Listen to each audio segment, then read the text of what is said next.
दोस्तों रणभेरी कॉमिक्स आ चुकी है और इस कॉमिक्स को अपलोड मैं इसलिए कर रहा हूँ कि बड़ा विचित्र सा इसका मेरे को टाइटल कवर लगा और बड़ी विचित्र सी इसकी कहानी लगी, एकदम awkward सी। आइए देखते हैं इसकी क्या स्टोरी हो सकती है। अजीबोगरीब टाइटल, अजीबोगरीब इसका कवर होने की वजह से मैंने सोचा कि आज इसको सेलेक्ट करके देखते हैं। तो चलिए दोस्तों, इसको मैं टाइटल कवर एक बार दिखा देता हूँ। रणभेरी बिल्कुल न्यू राज कॉमिक्स है, भेड़िया सीरीज़ की कॉमिक्स है। अनुराग सिंह, नरेश कुमार, प्रदीप शेरावत। और यह रहा एक लेटर जो राज कॉमिक्स आजकल हमेशा देता है। चलिए मैं इसको पढ़ के बता देता हूँ।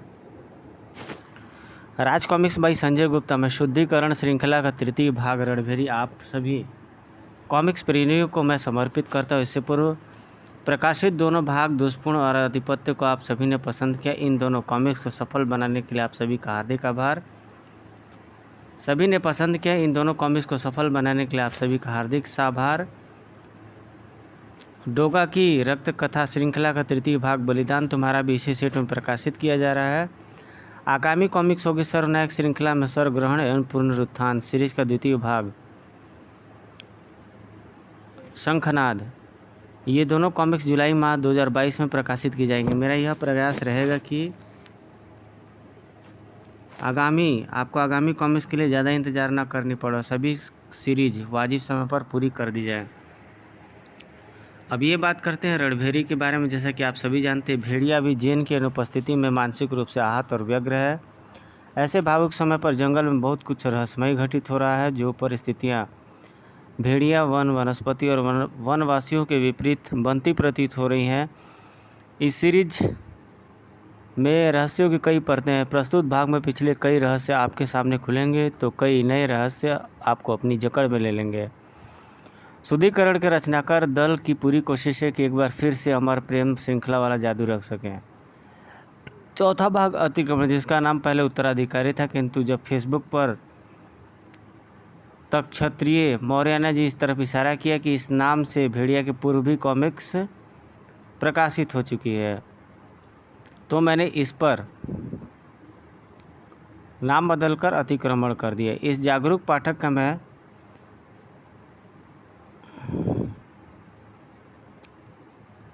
आभार व्यक्त करता हूं। अतिक्रमण का आर्टवर्क तैयार है और चौथे भाग को आप पढ़े हुए पृष्ठों में पढ़ पाएंगे। अतिक्रमण को भी जल्दी ही आप तक पहुंचाने की व्यवस्था मैं कर रहा हूं। आशा है आप सभी को यह कॉमिक्स पसंद आएगा और मुझे आपका अमूल्य सहयोग हमेशा मिलता रहेगा। अपना प्यार और सहयोग सदैव बनाए रखिए और कॉमिक्स के उत्थान में साझेदारी निभाते रहें। तो मेरी ये उम्मीद है कि मनोज कॉमिक्स को फिर से रिप्रिंट किया जाए और संजय गुप्ता जी इस तरह से ध्यान दें।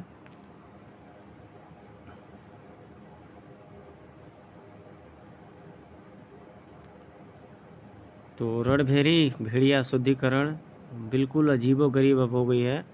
हालांकि आर्टवर्क में पहले से बहुत ज़्यादा चेंजिंग आ गई है। अब शायद कंप्यूटर पे भी होती है, इसकी कंप्यूटर पे इंकिंग वगैरह होती है सारी चीज़। आइए देखते हैं इसकी स्टोरी क्या रही है। ये बिल्कुल नए नाम है।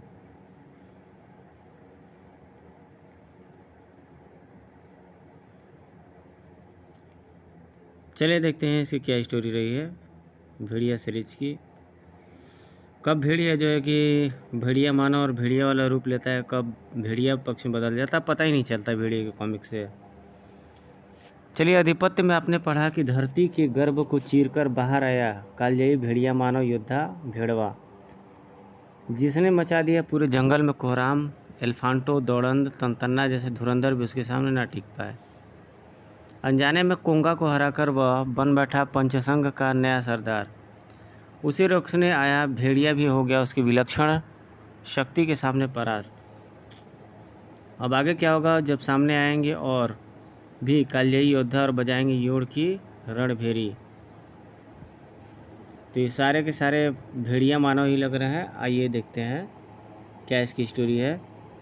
महाकंदरा, गुरु शुंडी के गुफा निवास के अंदर तुम आ गए पुत्र भेड़वा।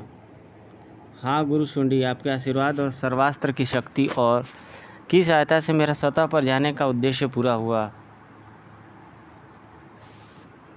युवा तो तुम्हारे चेहरे पर झलक रही खुशी से हमें पहले ही पता चल गया था पुत्र। हम जानते थे कि तुम कभी असफल होकर लौट ही नहीं सकते। आपके मार्गदर्शन के बिना यह संभव नहीं था गुरुशुंडी, वरना हमें तो कभी पता भी नहीं चलता कि इस महाकंदरा से परे भी किसी संसार का अस्तित्व है। कुछ समय पूर्व शुंडी जागो शुंडी, समय आ गया है। मरकटमणि, मुझे मरकटमणि का आभास हुआ है।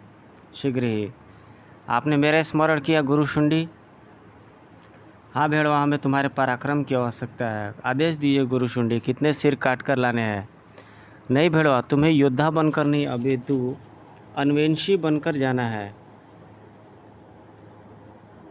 अच्छे चित्र बनाए गए हैं इस कॉमिक्स में। मैं कुछ समझा नहीं गुरु शुंडी। समझाता हूँ। हजारों वर्षों से यह कालजयी घाटी हम भेड़िया मानवों के निवास स्थान रही है। अति विशालकाय वृक्ष और घनी झाड़ियों से आच्छादित यह घाटी पूरा संसार नहीं है वत्स। यह एक विशाल प्रकृति का एक छोटा हिस्सा मात्र है। यह आप क्या करें गुरु शुंडी, इस घाटी के बाहर भी कोई संसार है? अगर ऐसा है तो इतने वर्षों से बाहर निकलने का कोई मार्ग क्यों नहीं दिखा हमें? क्योंकि यह कालजयी घाटी बाकी संसार से कटी हुई थी। यहाँ से बाहर निकलने का कोई मार्ग था ही नहीं। अर्थात अब कोई मार्ग मिल गया है गुरु शुंडी? यदि था भी तो उसे बंद कर दिया गया था। सही समझे वत्स। यह देखो, यह मरकटमणि है। अद्भुत। कहते हैं कि यह मणि किसी एक स्थान अथवा एक इंसान के पास नहीं होती। यह अदृश्य होकर अपना स्थान बदलती रहती है, और यह जिसे भी मिलती है दैवीय प्रेरणा से मिलती है। मरकटमणि अद्भुत शक्तियों और अपरिमित ज्ञान का भंडार है, और इस मणि ने मुझे सतह पर जाने का मार्ग बता दिया था। तुम हमारी प्रजाति के सबसे पराक्रमी योद्धा हो। मैं चाहता हूँ कि तुम सतह पर जाओ और वहाँ के बारे में सारी जानकारियाँ इकट्ठी करके आओ। हो सकता है सतह पर तुम्हारा सामना शक्तिशाली जीवों से हो। वैसे भी मुझे तुम्हारे पराक्रम पर कोई संदेह नहीं है। फिर भी मैं तुम्हें अपना यह अस्त्र सर्वास्त्र दे रहा हूँ। तुम प्रातः ही यात्रा के लिए प्रस्थान करो। सतह पर जाने के मार्ग का मानचित्र मैं तुम्हारे मस्तिष्क में अंकित कर रहा हूँ, पर ध्यान रहे तुम्हारी यात्रा गोपनीय रहनी चाहिए। जो आज्ञा गुरु शुंडी। मैं इस अभियान पर जाने के लिए अत्यंत उत्सुक हूँ। इस आनंददायक समाचार को मुझे किसी के साथ साझा करना होगा। वृकी वृकी वृकी। क्या बात है भैया, आप आज अत्यंत प्रसन्न लग रहे हैं। प्रसन्नता की बात ही है वृकी। कुछ ही पलों में भेड़वा ने वृकी को सारा वार्तालाप सुना दिया। अद्भुत, अकल्पनीय। कालजयी घाटी के परे भी कोई संसार है? मुझे भी आपके साथ जाना है भैया। नहीं, यह अभियान अत्यंत गोपनीय है। मुझे इसके बारे में तुम्हें बताना भी नहीं चाहिए, परंतु मैं तुमसे कुछ नहीं छिपाता। वृकी, मैं तुम्हें अपने साथ नहीं ले जा सकता, परंतु हाँ, सतह से तुम्हारे लिए कोई उपहार अवश्य लेकर आऊँगा। ठीक है भैया, सतह से सबसे सुंदर वस्तु मेरे लिए ले आना। वर्तमान काल। एकदम बच्चों की तरह निश्चल है मेरी वृकी। जितनी जल्दी रूठती है उतनी जल्दी मान भी जाती है। और देखिए गुरु शुंडी, मैं वृकी के लिए अनमोल शतदल कमल का उपहार स्वरूप लाया हूँ। वृकी इसे देखकर अत्यंत प्रसन्न होगी। तुम्हें वृकी को इस अभियान के बारे में नहीं बताना चाहिए था भेड़वा। परंतु क्यों गुरु शुंडी? क्योंकि वृकी हठी है। एक बार उसने कुछ करने की ठान ली तो कोई उपहार, कोई व्यवधान उसे निश्चय से डिगा नहीं सकता। स्वयं में अप्रतिम सौंदर्य समेटी इस धारा पर अभी तक अनभिज्ञ क्यों है महाकंदरावासी? विशेष कारण ही होगा जो गुरु शुंडी ने हमें इस धारा से अनभिज्ञ रखा है।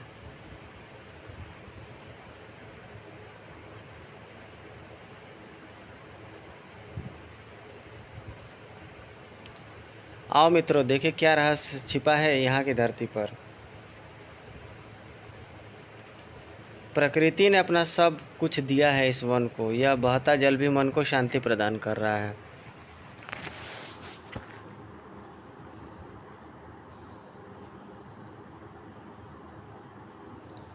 देखिए इस जल में क्षुधा शांत करने हेतु कुछ है या नहीं। कमज़ोर प्राणियों का भक्षण तुम ही करो महिषा। महाग्रीव तो इन विशालकाय जंतु पर अपना दांव आजमाएगा। मैं भी आता हूँ। रुक जाओ महाग्रीव, यहाँ का वातावरण हमारे लिए नया है।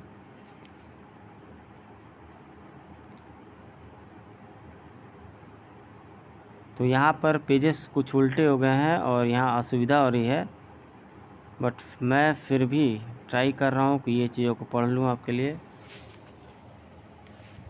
क्रिया और थोड़ा सा कुछ कमी हुई यहाँ पर।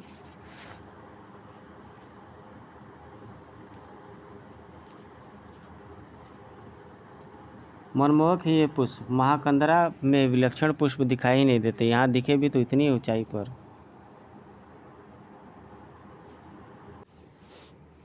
मनमोहक है ये पुष्प, महाकंदरा में ये विलक्षण पुष्प दिखाई नहीं पड़ते, जहाँ दिखे भी तो इतनी ऊंचाई पर। क्या तुम्हें ये पुष्प प्रिय है वृकी? हाँ महाग्रीव। प्रतीक्षा करो, जो तुम्हें प्रिय है वे तुम्हें अवश्य मिलेंगे। जरा देखो तो इसे, बिना अपनी जान की परवाह किए कैसे इतनी चढ़ाई चढ़ रहा है। मन का तो उस भय का तो उसे छू भी नहीं रहा है। भय यदि प्रश्न वृकी की इच्छा से जुड़ा हो तो महाग्रीव किसी की परवाह नहीं करता, हमारे नायक भेड़वा की भी नहीं।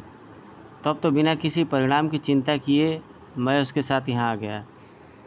महाग्रीव तुमसे सच्चा प्रेम करता है वृकी, और वो तुम्हारे भैया भेड़वा के समान निर्भय और कुशल योद्धा भी है।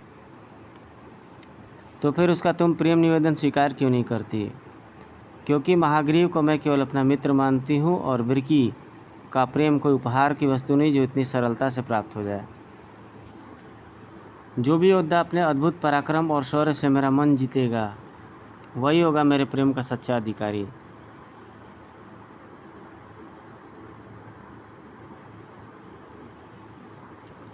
किसी अज्ञात स्थान पर जागो वुल्फा, वुल्फा, वुल्फा, वुल्फा, वुल्फानों को तुम्हारी आवश्यकता है। वुल्फा, वुल्फा, वुल्फा, वुल्फा। एक और दमदार कैरेक्टर वुल्फा, बहुत पावरफुल, हमेशा दिखाई देता है भेड़िया कॉमिक्स में। क्या लाजवाब पिक्चर बनाया है इस बार राज कॉमिक्स वालों ने, बिल्कुल सिकंदर सीरीज की कॉमिक्स से याद आ गई। सम्राट वुल्फा को तंत्र परिषद गणों का नमस्कार। मुझे लगा था कि वुल्फानों के साथ साथ आप सभी का अस्तित्व भी मिट चुका होगा।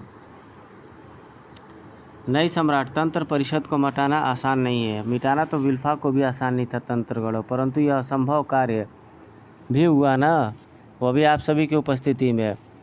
वुल्फानों का नष्ट होना हमारी नहीं, आपकी गलती थी सम्राट। आपके कारण ही वुल्फानों का रहस्य उजागर हुआ था। हमारी गलती? क्या वुल्फानों को सुरक्षित करना रखना तंत्र परिषद का दायित्व नहीं था?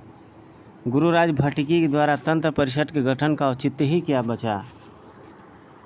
तंत्र परिषद का कार्य वुल्फानों को सारे संचार से छिपाए रखना था सम्राट। हमने अपने संयुक्त तंत्र से वुल्फानों को अदृश्य कर रखा था। किसी भी बाहरी इंसान को वुल्फानों की जगह केवल घना वन दिखाई देता था, परंतु फिर आपकी भेंट सुरबया से हुई और आप अपना हृदय खो बैठे। आपकी जिद ने यह सारी कथा हमें ज्ञात है, तो क्या आप हमें लज्जित करने के लिए यह सब बता रहे हैं? नहीं सम्राट, हम यह केवल बताना चाहते हैं कि आपके इस कृत्य के कारण ही वुल्फानों की सुरक्षा तंत्र प्रभावित हुआ। सुरक्षा तंत्र प्रभावित हुआ भला कैसे? आपकी हट के कारण गुरु भटकी ने आपको तंत्र माला दी, और उसके पश्चात उन्होंने तंत्र परिषद की एक आपात बैठक बुलाई। सहस्त्रों वर्षों पूर्व गुरु भटकी तंत्र परिषद की इस उत्पात बैठक का कारण क्या है? क्या हमारी तंत्र सुरक्षा में कोई चूक हुई है? नहीं माननीय तंत्रगढ़, आप सभी अपना कार्य पूर्ण कुशलता के साथ कर रहे हैं। फिर क्या कारण है गुरु भटकी? सम्राट को एक मानव कन्या से प्रेम हो गया है। अब शीघ्र ही वह मानव कन्या इस वुल्फानो साम्राज्य का अंग बनने वाली है, परंतु वुल्फानों की सुरक्षा तंत्र न वुल्फानों को दृष्टिगोचर होने देगा और न ही उसको अंदर आने देगा। अतः मैं आप सभी से विनती करता हूँ कि आप सुरक्षा तंत्र में थोड़ी ढील दें, ताकि वुल्फानों की होने वाली रानी बिना किसी अवरोध के वुल्फानों में प्रवेश कर सके। यह आप क्या कह रहे हैं गुरु भटकी? अगर ऐसा हमने किया तो वह मानव कन्या ही नहीं, सभी मानवों के लिए वुल्फानों में प्रवेश करना आसान हो जाएगा। हम जानते हैं, पर इसके अतिरिक्त और कोई उपाय नहीं है तंत्रगढ़ों। हम सम्राट के विरुद्ध नहीं जा सकते। गुरु भटकी, आप चाहते हैं कि सम्राट के क्षणिक आनंद के लिए हम समस्त वुल्फानों की सुरक्षा को दांव पर लगा दें? क्या वुल्फानों की क्या सम्राट की हक वुल्फानों की सुरक्षा से अधिक महत्वपूर्ण है? क्या आपको भान भी है कि यदि संसार को हमारे अस्तित्व का ज्ञान हुआ तो क्या होगा? एक ऐसे संघर्ष का आरंभ हो जाएगा जो वुल्फानों के लिए भविष्य के लिए हितकर नहीं होगा। हमें भी इस संकट का आभास है तंत्रगण, और हमने उसके समाधान के उपाय भी करने शुरू कर दिए हैं। कैसे उपाय गुरुराज भट्टिकी? व्यू व्यू हमारे तंत्र संसार के समानांतर कुछ ऐसे क्षेत्र हैं जो निर्जन है और इस संसार से जुड़े हुए हैं। उनको ही तंत्र भाषा में व्यू बोलते हैं। इस संसार में अनगिनत व्यू क्षेत्र हैं जो इसी संसार का हिस्सा परंतु दृष्टिगोचर नहीं होते। मैं तंत्र साधना द्वारा किसी ऐसे ही व्यू क्षेत्र को ढूंढ रहा हूँ ताकि समय आने पर मैं पूरे वुल्फाने को उस व्यू में स्थानांतरित कर सकूँ, परंतु जब ऐसा हो नहीं जाता, जब तक ऐसा हो नहीं जाता तब तक वुल्फानों की सुरक्षा दायित्व आप सभी का दायित्व है। आप हमसे क्या चाहते हैं गुरुराज? यह सत्य है कि उस मानव कन्या के आगमन के पश्चात वुल्फानो मानव के लिए अदृश्य नहीं रह जाएगा, और जब मानवों को हमारे अस्तित्व का ज्ञान होगा तो संघर्ष भी होगा। हम चाहते हैं कि आप सभी वुल्फानों के चारों ओर ऐसा तंत्र जाल बूंद दे ताकि कोई भी किसी से बुरी मंशा से वुल्फानों में प्रवेश करना चाहे तो उसका विनाश हो जाए।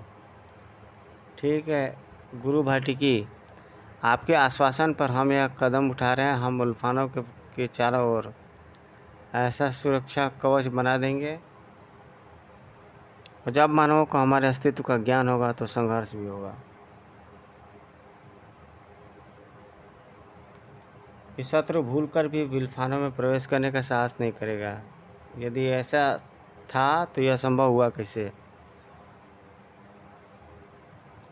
शत्रु वुल्फानों की सीमा को पार करके अंदर कैसे प्रवेश करे? आप सभी वुल्फानों का विनाश होने से क्यों नहीं रोक पाए, बताइए।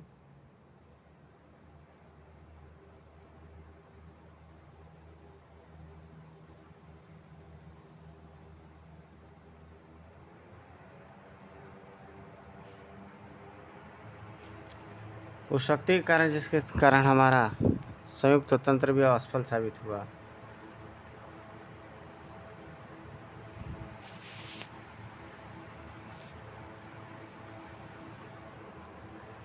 कोई भी किसी बुरी मंशा से वुल्फानों में प्रवेश करना चाहे तो उसका विनाश हो जाए। ठीक है गुरु भट्टिकी, आपके आश्वासन पर हम यह कदम उठा रहे हैं। हम वुल्फानों के चारों ओर ऐसा सुरक्षा कवच बना देंगे कि शत्रु भूलकर भी वुल्फानों में प्रवेश करने का साहस नहीं करेगा। यदि ऐसा हुआ, ऐसा था तो यह संभव कैसे हुआ? शत्रु वुल्फानों की सीमा पार कर अंदर कैसे प्रवेश कर पाया? आप सभी वुल्फानों के निर्णय होने से शत्रु वुल्फानों की सीमा पार कर अंदर कैसे प्रवेश कर गए? आप सभी वुल्फानों का विनाश होने से क्यों नहीं रोक पाए, बताइए। और शत्रु भूल करके भी वुल्फानों में प्रवेश करने की साहस नहीं करेगा। यदि ऐसा हुआ तो यह संभव होगा कैसे? उस शक्ति के कारण जिसके कारण हमारा संयुक्त तंत्र भी असफल साबित हुआ। असम के घने वन में पूरा जंगल छान मारा पर उस भेड़िया मानव का कोई चिन्ह नहीं मिला।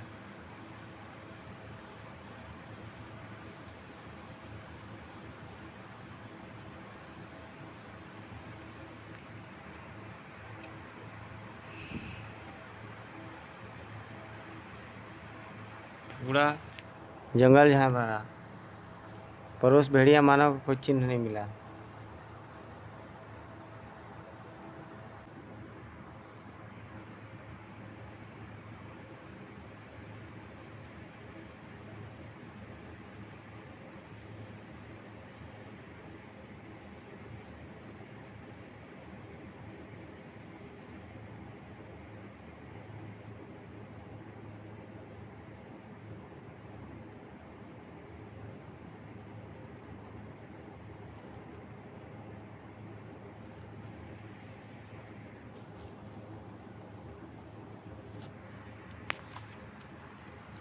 आपको उम्मीद है कि ये स्टोरी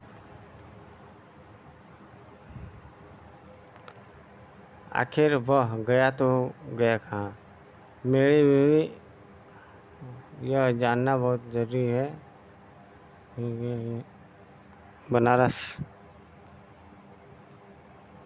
भेड़िया मानव का कोई चिन्ह नहीं मिला, आखिर वह घना गया तो किधर गया उसे। मेरे लिए यह जानना बहुत ज़रूरी है कि वह कहाँ से आया है और उसके पैरों में और कितने हैं।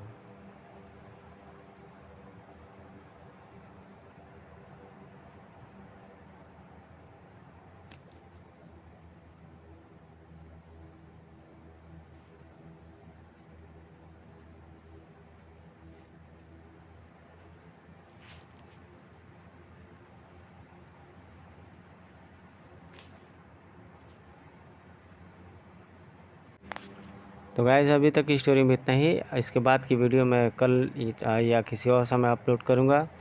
कमेंट सेक्शन में कमेंट जरूर लिखिए और प्लीज़ शेयर सब्सक्राइब कमेंट जरूर करें। आपका दोस्त प्रशांत राजन।